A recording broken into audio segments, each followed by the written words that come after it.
डरा देंगे या पर्चों से डरा देंगे, उस रब्बे जुल जलाल की कसम ऐसी मां पैदा नहीं हुई जो हमें गोलियों और इन पर्चों से डराए। ये हमारा ईमान है, ये अब हमारी जिद है। पाकिस्तान तहरीक इंसाफ पंजाब के बुजुर्गों, माओ, बहनों, बेटियों, मेंबर ऑफ द पार्लियामेंट, तमाम इलेक्शन जो लड़ चुके हैं, उनकी इज्जतों को सलाम है। ऐसा कुछ हुआ वो तस्वीरें मैं नहीं कहना चाहूंगा। इखलाकियात के जनाजे निकाले गए, उस वक्त तो पीटीआई का दूर दूर तक कोई नामो निशान नहीं था। आपने माजी की बातें की, अगर माजी को दोहराते जाएंगे मुस्तकबिल, हाल और मुस्तकबिल कभी बेहतर नहीं होगा। Forgive and forget. अगर इस मुल्क के साथ वाकई हम सिंसियर हैं, आने वाली नस्लें, आज के बच्चे पाकिस्तान में नहीं रहना चाहते, वो लोग जो पाकिस्तान दुश्मन है, वो सोशल मीडिया हाइब्रिड के थ्रू हम में इतना गैप लेके आ रहे हैं। जिस तरह भी आपने कहा कि कहा गया कि जी पाकिस्तान के एक सपूत शहीद राशिद मिन्हास, निशान हैदर, जो पाकिस्तानी हो, जो अल्लाह और अल्लाह के रसूल का मानने वाला हो, और वो इमरान खान का सिपाही हो, वो सब कुछ कर सकता है। पाकिस्तान और पाकिस्तान के शुहदा पे कभी कॉम्प्रोमाइज नहीं कर सकता। ये हमारा ईमान है। हम कहते थे, हमारा मजाक उड़ाते थे लोग कि यही वो फौजी हैं कि जिन्होंने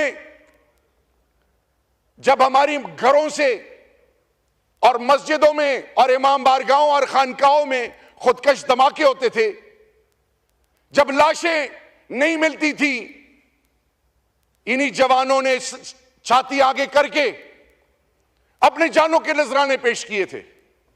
हमने तो कब, मेरा लीडर जब कहता है कि मेरी जिंदगी से ज्यादा अहमियत अफवाज पाकिस्तान से है, तो आज मेरा आपसे सवाल है कि इमरान खान और तहरीक इंसाफ और पाकिस्तान के 90% वो लोग जो इमरान खान के साथ आज खड़े हैं, आप उनको फौज के आगे कौन लेके आ रहा है? कौन ये नैरेटिव बना रहा है? कौन ये पाकिस्तान के साथ दुश्मनी कर रहा है? कौन पाकिस्तान की बुनियादों से खेल रहा है? अपने चंद वोटों के लिए, अपने चंद वोटों के लिए आप एक इदारे को एंगेज इनडायरेक्टली कर रहे हैं। मुकाबला तो मैदान में किया जाता है, मुकाबला तो इलेक्शनों में होता है। इलेक्शनों में जिनकी जमानतें जब्त हो गई, वो आज हमें दर्ज दे रहे हैं। कोई बात नहीं, जुल्म, हर दौर में जुल्म का दौर चलता है, लेकिन आप और सबके लिए, आप हमारे भाई हैं, हम सबकी इज्जत सांझी है। ये आज जो हमारी माओ बहनों की बेइज्जतियां हो रही हैं,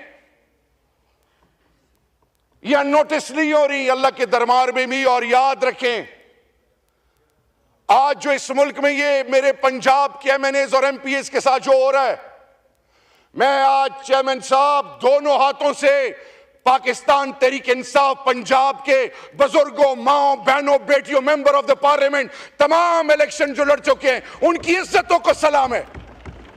आपने उनके कारोबार बंद कर दिए, आपने उनकी माओ, बहनों, बेटियों को घसीटा, आपने हर किस्म का रौब और जुल्म उन पर ढाया, लेकिन आज भी उनके जबान से इमरान खान, इमरान खान, इमरान खान की आवाज आती है। और ये रहेगी इंशाअल्लाह, क्योंकि पाकिस्तान का बड़ा बेटा पंजाब, जो हमारी गैरत है, वो जाग चुका है। रही बात, हम कभी भी जबान बेस सियासत नहीं करते। अभी कुछ अरसा पहले, हफ्ता भी नहीं हो गया चेयरमैन साहब, मैं पेशावर हाई कोर्ट गया, बेल्स करानी थी।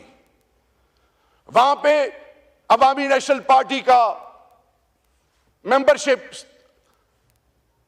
के लिए कुछ लोग बैठे थे। मैं वहां गया, मैंने कहा मैं कन्फेशन करने आया हूं, एतराफ करने आया हूं। बचपन से हमें यह पढ़ाया गया कि गफार खान खुदा न खास्ता गद्दार था। गफार खान गद्दार नहीं था, गफार खान मेरी धरती मां का वो गैरतमंद सपूत और वो बुजुर्ग है जिसको आने वाली नस्लें इज्जत देंगी। लेकिन आज, to put our house in order, we need to revisit each and everything. आप अगर आज वजीर इत्तलात हैं, विदाउट, वो कहते हैं कैरेट और स्टिक, उस डंडे के अलावा आपको कोई पूछे भी ना। आज आपसे एस्टेब्लिशमेंट थोड़ा हाथ पीछे करती है तो फिर देखिए क्या होता है। आज आपने मेरे फैसलाबाद डॉक्टर नासिर जट, निसार अली सरफराज, इनका जीना हराम कर दिया हुआ है। आज मेरे पंजाब के माए बहने बेटियां हर रात कभी एक जगह कभी दूसरी जगह शिफ्ट होते हैं। चेयरमैन साहब, मैंने स्पीकर साहब को कहा रात 11:30 बजे मेरे बच्चे इस्लामाबाद से निकले। ये कौन सी सियासत है? तो अगर आज वाकई और ये ना हमें कहा जाए कि रेंजर्स या कोई और, पाकिस्तान का जर्रा जर्रा हमारा है, आप लोगों की इज्जतों पे कभी वो अल्लाह दिन ना लाए कि हम कॉम्प्रोमाइज करें। मैं आज मजबूर हूं कहने के लिए, राणा साहब बैठे हैं, उम्र में मुझसे बड़े हैं, कि राणा साहब मैं नारकोटिक्स का मिनिस्टर था, minister for state. Intelligence based operation के थ्रू आपको जब अरेस्ट किया तब मुझे पता चला, और मुझे जब मैसेज आया तो मैंने उस वक्त के डीजीएनएफ और ब्रिगेडियर्स को बुलाया और उन्हें कहा कि अपनी औलादों की कसम खाएं कि यह सच है कि गलत है। मैं उन डीजी साहब को लेके गया प्राइम मिनिस्टर के पास, यही अल्फाज प्राइम मिनिस्टर के थे। मैं उनको कैबिनेट में लेके गया जिसमें फैसल वाडा साहब और ये सारो तारिक साहब जो है बावलपुर से मुस्लिम लीग काफ के, तारिक बशीर चीमा साहब, उन्होंने क्वेश्चंस किए। जब आपको फोन आया 9 मई के बाद शाहिद आफरीदी का कि शहरियार के साथ आपका जो मसला है, मेरी भाभी को आप लोगों ने क्यों उठाया? मैंने तो आपकी फैमिली को, आपकी इज्जत को, कभी मेरी 7 पुश्तों में मेरी तरबियत ऐसी नहीं हुई कि मैं सोच सकूं। मेरी मां बहनों बेटियों को आप जरा पता कराएं कि मेरी बीवी बेटी के साथ आप लोगों ने क्या किया। मैं चुप हूं। ये बाकियों की जो माएं बहनें बेटियां हैं, राणा साहब आप तो पहले कहते थे कि जनरल बाजवा ने मेरे ऊपर केस बनाया था, मुझे ख्वाजा साद रफीक ने हाथ से पकड़ा, मैं उलझना चाहता था। अभी आपने कहा कि जी इमरान खान ने उसको कहा था। आज नीनल नामों के नीचे हैं। मुझे मेरा उस वक्त भी मजाक उड़ाया गया था जब मैंने कहा था कि नीनल नामों के नीचे खड़ा हूं। अगर इमरान खान मैंने इनके खिलाफ ये मुकदमा बनाया हो तो अल्लाह हमें ईमान की मौत ही ना दे, तब भी मजाक उड़ाया गया था। मैं आज इतने अरसे बाद भी ये कह रहा हूं, आज आप पॉलिटिकल एडवाइजर हैं, आज आपके पास इख्तियार हैं, इंक्वायरी करें, तहकीक करें, बताएं कि किसने आपके खिलाफ ये पर्चा काटा था।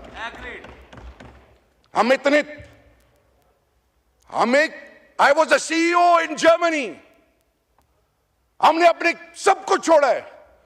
ये आज अली मोहम्मद खान, ये जरताज, ये हम सारे, हमारा कोई कारोबार नहीं है।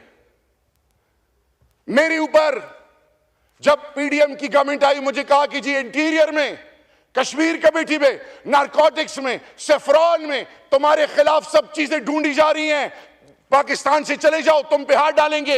मैं 16 मई को अपनी बीवी और बच्चों के साथ अपने घर में था, बगैर किसी असले के, ना तब भागा था ना अब भागूंगा। आखिरी वक्त तक इमरान खान के साथ और पाकिस्तान के साथ खड़ा रहूंगा, ये हमारा ईमान है। लेकिन राणा साहब आज आप मेहरबानी करें, बताएं ये कौन लोग हैं जो हमारी माओ बहनों की तजलील करते हैं? आपकी बीवी, मेरी मां, मेरी भाभी, मेरी इज्जत है, जो उनको गुजरना पड़ा, जो इससे पहले पीपल्स पार्टी ने सहा, जो MQM ने सहा, जो आज अख्तर मैंगल साहब मुंह फेरे बैठे में, जो बुख्ती साहब, आप और ये ऐवान गवाह रहेगा, हमने बड़ी मार खा ली है। मैं अपनी बेटी के साथ गया था तो एज इंटरनेशनल स्टूडेंट उसका बैंक अकाउंट पाकिस्तान और मेरे नाम से जब आया, इट टुक 7 वीक्स। क्यों? रास्ते बंद हो रहे हैं हम पे। आपस की लड़ाई में हमारा वो जिसको 45 साल गले से लगाया और अफगानिस्तान हमारी इज्जत है, गैरत है, हमारा भाई है, उसके जवान क्यों मुतनफर हो रहे हैं? ईरान और पाकिस्तान एक दफा फिर दूर क्यों हो रहे हैं? सऊदी के अंदर वो पॉलिसीज क्यों आ रही हैं मेरे मुल्क के हवाले से? यूएई के अंदर कुछ तो है जिसके लिए हम जिम्मेदार हैं। क्या वजह कि पार्लियामान पे हमला होता है, मेंबर ऑफ द पार्लियामेंट्स को पार्लियामान से उठाया जाता है? 342 के पार्लियामान में अपर और लोअर हाउस कुछ कहना चाहे भी तो नहीं कह सकते। मैं उस वक्त भी स्पीकर साहब के पास गया था, अयाज सादिक साहब के पास, कि राणा साहब से कहें कि अगर कोई बात है तो मुझे सामने बैठाएं, क्योंकि मुझे कभी अली मोहम्मद खान बताता था, कभी कोई और बताता था। मैं आज राणा साहब बड़े खुले दिल से, आपकी उम्र मुझसे बड़ी, आपकी इज्जत मुझ पर फर्ज है, अगर हमने इस घर को ठीक करना है तो नेक नियति प्रायोरिटी नंबर 1 है। और अगर किसी के ज़हन में यह है कि गोलियों से डरा देंगे या पर्चों से डरा देंगे, उस रब्बे जुल जलाल की कसम ऐसी मां पैदा नहीं हुई जो हमें गोलियों और इन पर्चों से डराए। ये हमारा ईमान है, ये अब हमारी जिद है। इमरान खान को इस कौम की जरूरत है, इस पार्लियामान और इस मुल्क के अंदर तमाम पॉलिटिकल पार्टीज के बीच में ट्रुथ एंड रिकॉन्सिलिएशन के अलावा एक यूनिटी और एक नई कमिटमेंट के लिए हम सबको बैठना पड़ेगा। हम सब आपकी इज्जत करते हैं, लेकिन ये कैसी इज्जत है कि मुझे आप कहते हो कि हम बनी गाला गए और फिर मां बहनों बेटियों पे हाथ डालते हैं। ये कैसी इज्जत है कि आप मैसेज भिजवाएं कि तुम्हारी बेटी 14 और 15 साल की हो गई है? ये कैसी इज्जत है? जो मां और बच्चियां रोडों पे भाग रही हों और इस्लामाबाद F8 की सड़कों पे, और ये अगर ना होता तो मेरी 7 पुश्ते भी मुझे माफ ना करती। ना करें, इस हद तक ना जाएं। चेयरमैन साहब इनको बताएं और सुनने वाले सुन लें, इस हद तक ना जाएं। आप कहते हैं आप रेड जोन में आए थे, आपने हमारे बंदे भी शहीद कर दिए, जख्मी भी हो गए, पर्चे भी हमारे खिलाफ कर दिए, क्या क्या करने जा रहे हैं? तो वो ये तो 60-70 साल की जिंदगी अल्लाह के दरबार में, फिर आप क्या करेंगे? मैं आखिर में, एक पॉलिटिकल वर्कर, एक खान के सिपाही और एक पाकिस्तान का बासी होने से ये मेरा चेयरमैन साहब आपसे रिक्वेस्ट है, क्योंकि मेरा आपसे इस कुर्सी पे बैठने से पहले आपके बारे में मेरी एक और परसेप्शन थी, लेकिन आप वाकई जब आप जीए भुट्टो कहते हैं तो लगता है आपकी भुट्टो साहब के साथ कमिटमेंट है। आपको उसकी कमिटमेंट की कसम, अगर आप इस कुर्सी पे बैठे हैं और ये डिबेट चल पड़ी है और आपकी पार्टी के बगैर ये हुकूमत 1 इंच आगे नहीं जा सकती, वो अलग बात है कि अब इसके बाद टेलीफोन आने शुरू हो गए हों। अगर आप वाकई भुट्टो साहब के सिपाही हैं, इस इनिशिएटिव को या मत रोकें, लेकिन इस इनिशिएटिव को ये ना समझे कोई कि ये हमारी कोई कमजोरी है या डर है।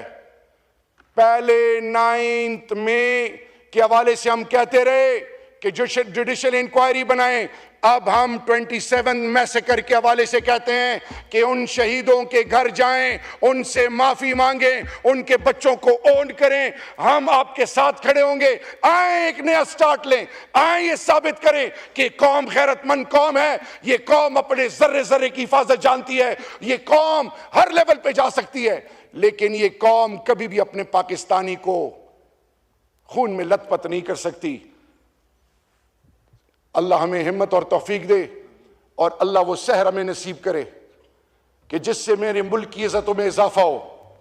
और मैं आज आपसे, ये जो रिग्रेट है ना, ये अंदर अंदर मार देता है। भुट्टो साहब के हवाले से एज मेरे भी वो आइडियल रहे हैं। मैं आज आपसे रिक्वेस्ट करूंगा, इमरान खान साहब जो अंदर हैं, 3 किस्म के लोग उनसे मिल रहे हैं, family, political team and legal team.